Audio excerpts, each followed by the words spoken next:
सबसे ज्यादा अंक प्राप्त किया है? दंडाकुल में देखेंगे कौन सा छात्र सबसे कम अंक प्राप्त किया है?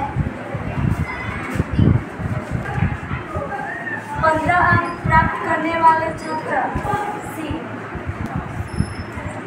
दंड लेखा में कौन छात्र 25 अंक प्राप्त किया है? तो दंड लेखा में हमारा बी 25 अंक प्राप्त किया है, तो चौथा का आंसर 25 है। क्वेश्चन नंबर 5वां, ए और डी का द्वारा प्राप्त किए गए अंकों का योगफल क्या होगा? तो आइए हम लोग दंड लेख में देखते हैं। तो ए का 10 होगा और डी का जोड़ेंगे योगफल किएंगे 10 और 5 का तो 15 आंसर आएगा। सभी छात्रों के प्राप्त किए गए अंकों का योग, एक छात्र ने 10 अंक प्राप्त किया है, बी 25, सी 15 अंक प्राप्त किया है और डी 5, ई 30 और इन सब का योग करने पे आएगा 86। क्या ऐसे भी छात्र हैं जो समान अंक प्राप्त किए हो? आइए हम लोग दंडा लेख में देखते हैं। ऐसा छात्र कोई भी नहीं है जो समान अंक प्राप्त किया हो, इसलिए इसका सही आंसर हो जाएगा नहीं।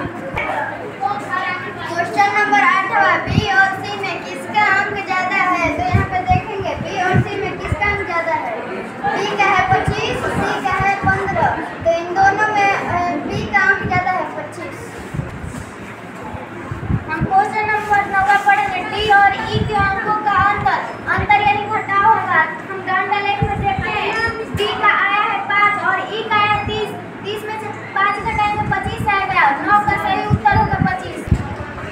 सभी छात्रों के प्राप्त किए गए अंकों का औसत, सभी छात्रों का अंकों का योग 85 आया है और सभी छात्र 5 है, तो बटा में 5 लिखेंगे और फिर से इसको घटाने पर 17 आएगा, तो इसका सही उत्तर 17 होगा।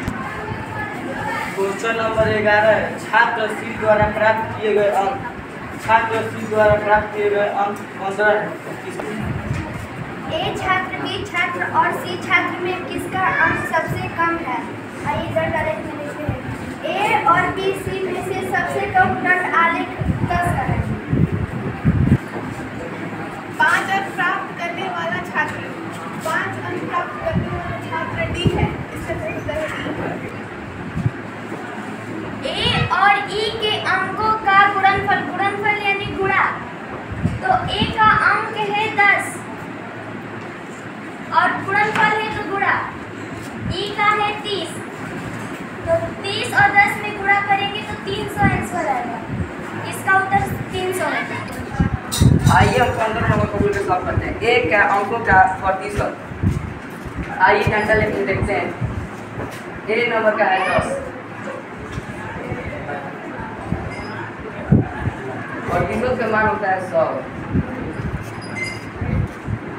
इसको घटाएंगे तो जाएगा 5, इसको घटाएंगे तो हो जाएगा 20।